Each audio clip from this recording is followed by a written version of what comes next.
In this video, we're going to talk about content, specifically how to create a strategy, from A to Z that's going to help you not only generate awareness and reach, but also revenue and conversions.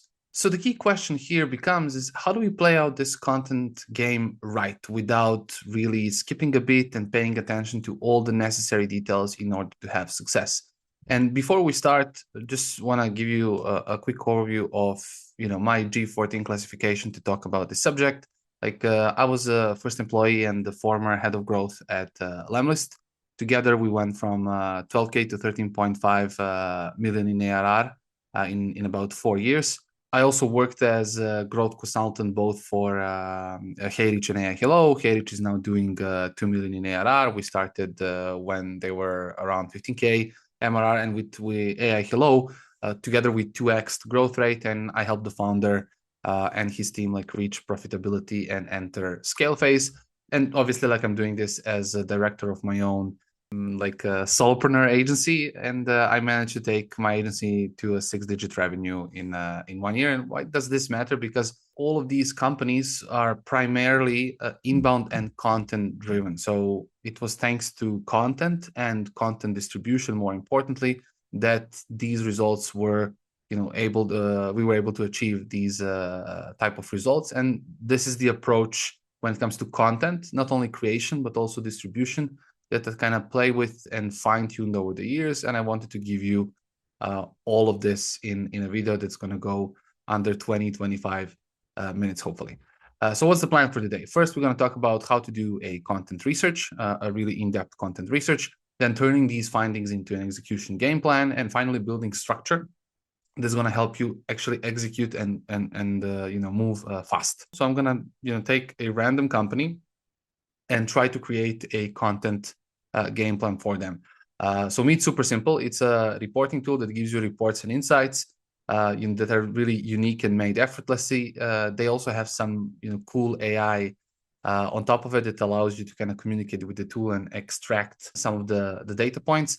I am by no means affiliated with this company. I was just looking at some of the early stage startups online, and I thought these guys are really cool, and I wanted to give them a shout out. And in terms of content, they recently started blogging. Their founder has started building his LinkedIn profile. They have a LinkedIn company page, and they are in the process of launching an ebook. I signed up, but the ebook is not shipped yet. So these are some of the things that they did.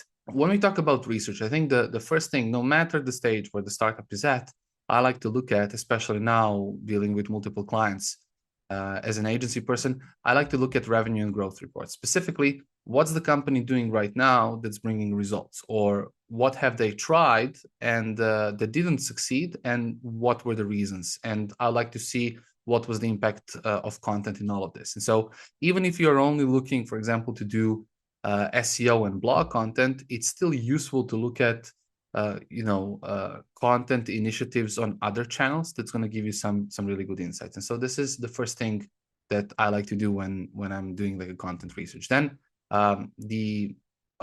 obviously gather intelligence about our ideal customer, our ideal user. So this is critical.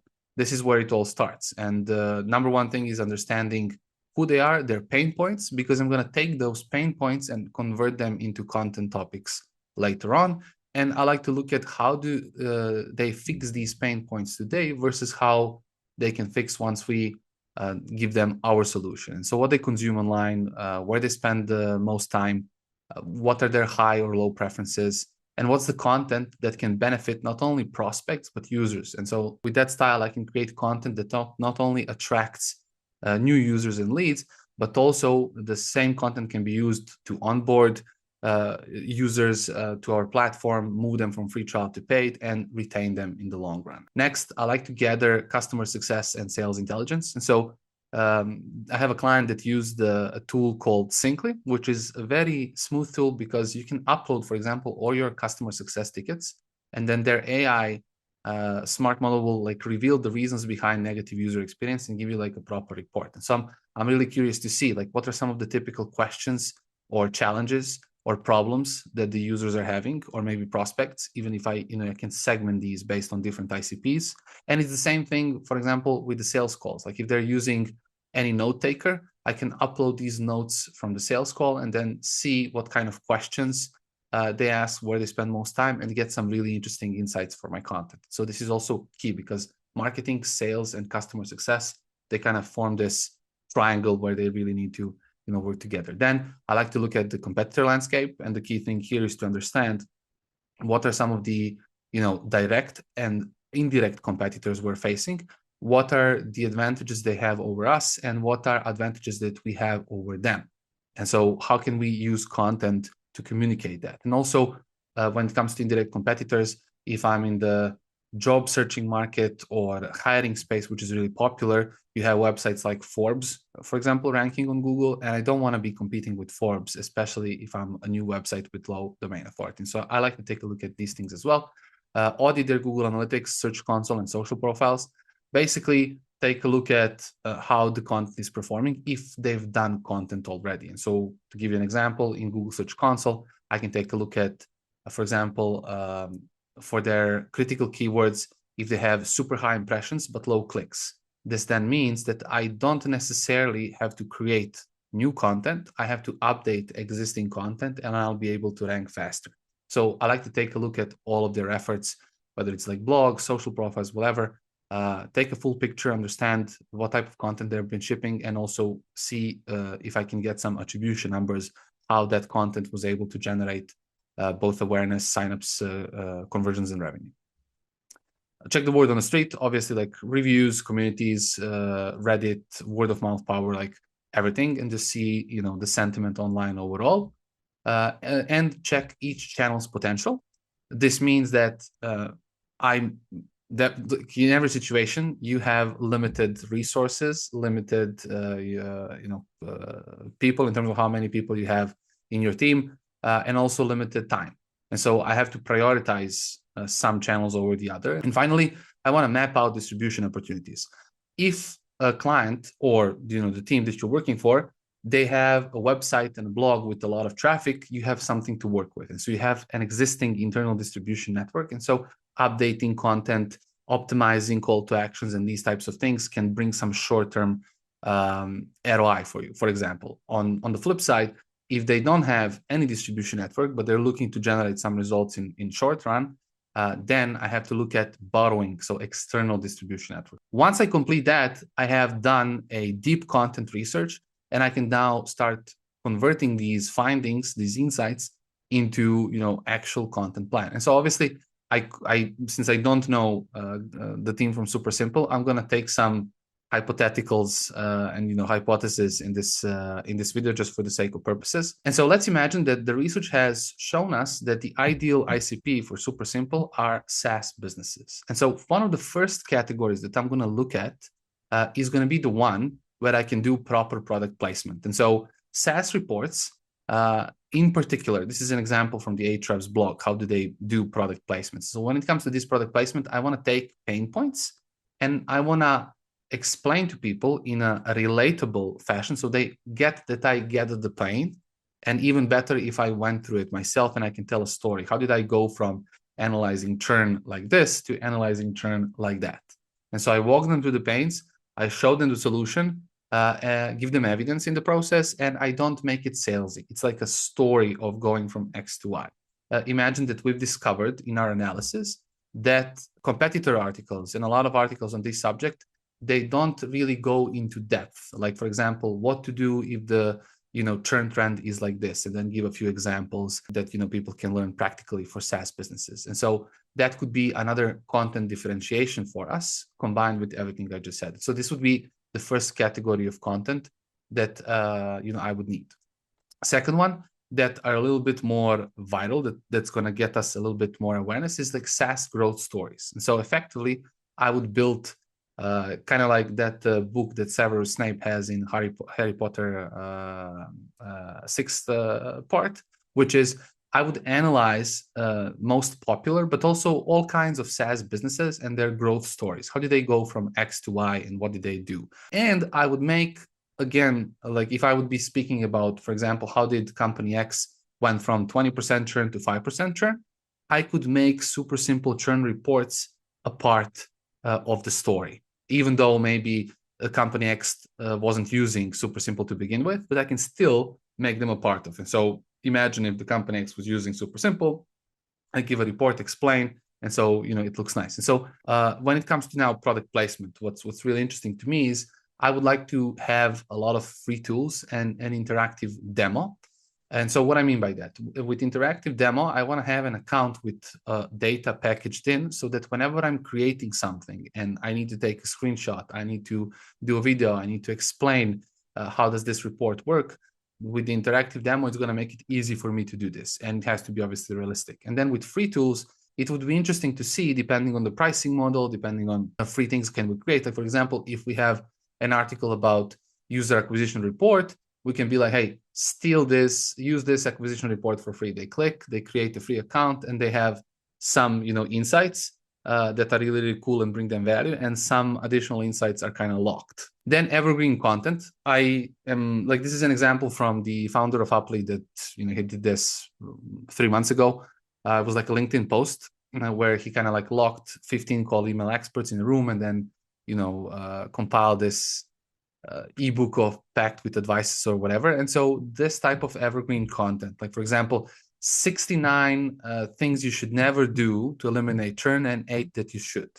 And so this type of evergreen content, and if I can work with external collaborators together, not only will I have like a super in-depth content piece, but I'll also multiply my distribution superpowers because I'll have multiple people sharing this. Money SEO silo, which means Beehive is a wonderful example of this. So what they did is they created Beehive competitors index page. And so they're ranking for Beehive competitors, which is really smart. And they have like a global comparison of their tool versus all their competitors. And then they have individual, so Beehive versus MailChimp, Beehive versus Substack, Beehive versus ConvertKit, individual articles that go from this page. And so I like to do this because we can compare our advantages and really position our tool to explain our differentiators. And we've been doing this for HeyReach. Then thinking long-term, I'm not going to spend a lot of time, but let's imagine, in the early stage, we have to be smart because we have to move fast and not overspread too much. And so, but in the future, I could be looking at templatizing user reports. And so this is an example from a really popular content creator, Devin Reed, and his Notion page. So his Notion templates. And so imagine if I get all the reports from my users and I can create this kind of a directory because people like people ultimately. And so if, I don't know, head of growth of Beehive, for example, has cool user acquisition reports, maybe I can showcase them and then, use this as a funnel, and do things like report of the week, growth hack of the week, startup of the month. There's going to be a lot of cool content here. And so you can work not only with your users and showcase them, which is the best thing you can do, but you can also work with influencers, collaborators. Everybody's working on personal brands these days. On the fun side, the analyst would be, I'm a huge fan of the Grand Tour, as you saw at the beginning of the video. Imagine some nice, humoristic, but valuable show for all growth and data lovers. And so instead of sand job, you have the churn job. And so then we can create an episode around it.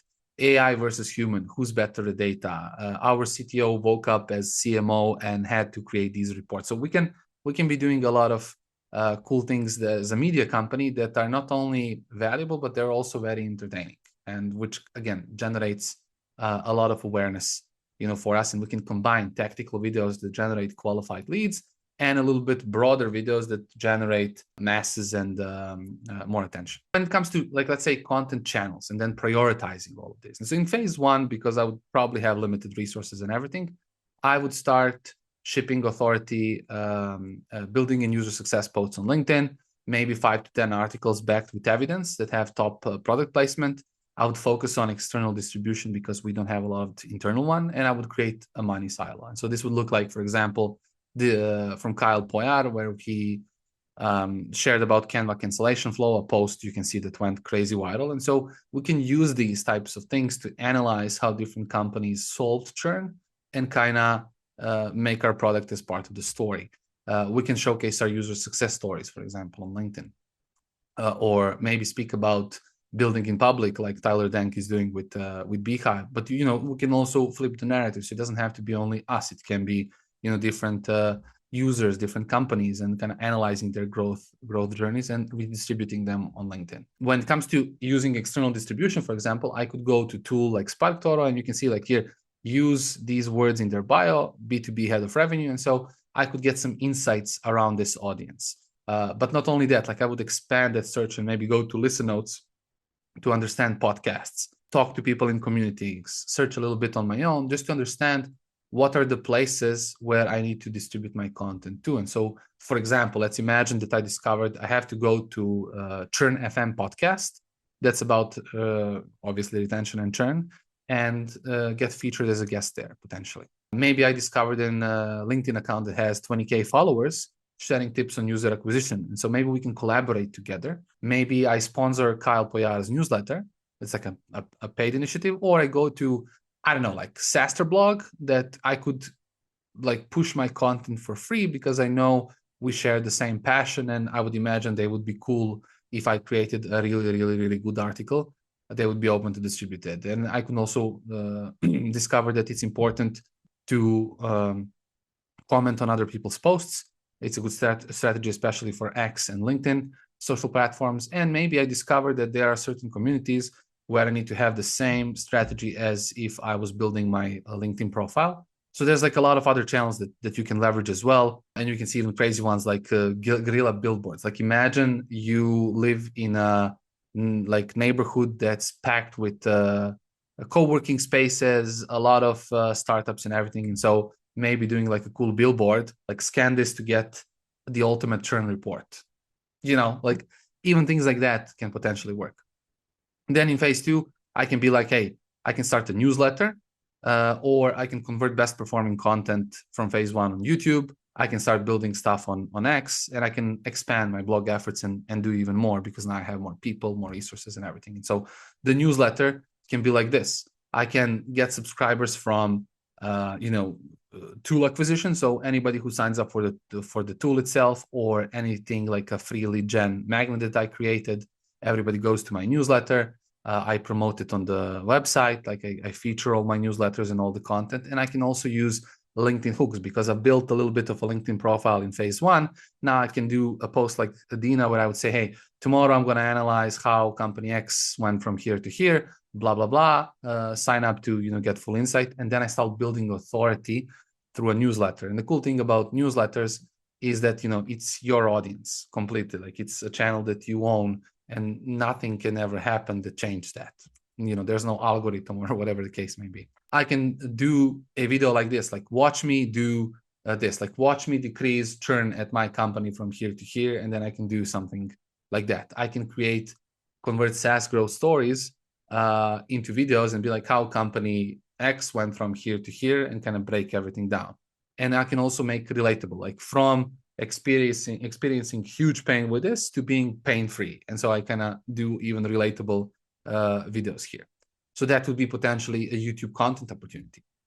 And then finally, in the phase 3, we can go with media company mentality, with that the analyst show type of things. We can go with a lot of broad content, and because we'll have like proper firepower and more resources. Important things to keep in my pocket, whatever the phase we're talking about, is like who owns what channel, and are resources internally allocated in a smart way. How will we measure success and compare channel impact and know that we picked the right channel or executing the right strategy? And how will we execute our distribution game plan? Because don't sacrifice distribution. It's more important than creation in general. And so check, like we turn these findings into an execution game plan. And so now, how do we build structure that help us move faster and execute content faster? So first and foremost, I always like to take a look at the blog infrastructure. And I want to have tactical, easy to personalize CTAs for all articles to follow product placement. And as you can see on the Aura example, you can see 3 call to actions. So there's like a top menu, like an easy button, start a free trial. Then you have a sidebar, sticky sidebar on the left that kind of follows you. And you have in-article CTA, this get award-winning privacy and identity protection. And so I always like to have these, especially the sidebar and the in-article, because you can personalize it for the article. If you're talking about churn report, you could be like, hey, steal this churn report for free, boom. And then you can easily track this in Google Analytics. Then I also like to showcase authors, because if I have my CEO, my head of marketing, or people in the marketing team building personal brands, I like to also, if possible, have them as authors on the blog, whether they are writing articles or they're one of the co-creators of the article, so that people, once they read, there are specific topics. Let's say that I have a churn expert, somebody who's building a personal brand around churn and retention. I would like to feature them on this article, and then people can, when they consume it, and you come from Google to check it out, or somebody shared article, a friend of theirs gave them the link, so they can go to the LinkedIn profiles and see it, and kind of, not only do I build traffic and things for my business, but I'm also building the personal brand and credibility at the same pace. The next thing is like structuring your creative team. Obviously, you can do it, DIY style. One person team, usually start of every story. Then you start hiring your creative team internally. But let's say that the challenge is you want to increase the volume in the early stages where you don't have a lot of resources. So I would probably go to freelancers. And this is how I'm operating with my clients. Like, I have freelancers and writers who are senior, very knowledgeable, have proven experience in specific topics, and I go to them for specific type of in-depth articles. Then for the mid-level stuff, I give them, meaning like mid-level freelancers, I give them growth case studies where journalistic approach is needed. To junior writers, to save some money, but also have some juniors in the mix that I can, collaborate with and potentially hire in the future.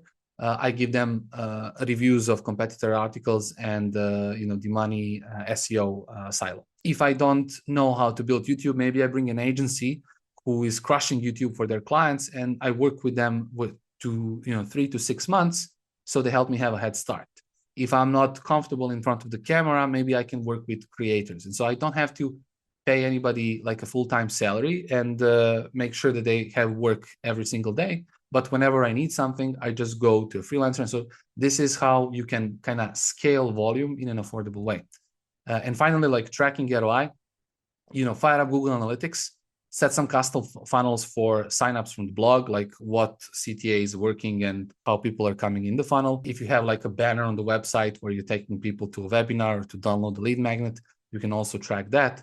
I like to track it because it gives me an idea how things are working and what can be further optimized. In Google Search Console, you analyze individual articles, clicks versus impressions, branded, non-branded traffic. On social media, obviously, how many inbound leads are getting from this? With LinkedIn, it's easy. Usually they go to your DM. You can analyze growth trends in terms of reach, engagement, followers, not static numbers, but how things are changing. Attribution, like for example, for YouTube, are viewers coming from YouTube search or in another way? And finally, like how disciplined we are in shipping. Like, are we putting posts every single week, videos on YouTube, et cetera, And for the newsletter, obviously subscriber growth, engagement, and newsletter-driven actions would be something that I would be tracking. And this kind of rounds up all the things I wanted to talk about, and kind of rounds up the super simple content strategy I would have. But obviously, this cannot be done as fast because I took a lot of hypothesis for this research and for this content strategy, just to walk you, and so you can see how it looks, in my mind, this process of creating a content strategy. Product placement is your key priority. Any article or any content piece where you cannot position your product or service, don't do it. Distribution will need more attention than content creation. And if you feel lost, you can find a mentor with a credible track record. This is something that I'm doing for my clients. So if I can help, feel free to shoot me a message. But anybody who's like you admire and who has proven track record would be a nice person to talk to, kind of save you from trial and error in this process of creating and executing a content strategy that will bring revenue and profit, but also reach and awareness. And remember, when you plan something well, there's no need to rush, said Tommy Shelby in the season 2 of Peaky Blinders. But it's really like that. If you go to these 3 phases, like deep research, transforming these insights into a clear plan, and then creating a structure and like kind of the content ops that will help you move fast, I guarantee it will turn out great. There will be some ups and downs, some bumps on the road, but no marketing story can avoid those. And with that being said, I wish you good luck with your content journey and see you on the other side. Bye.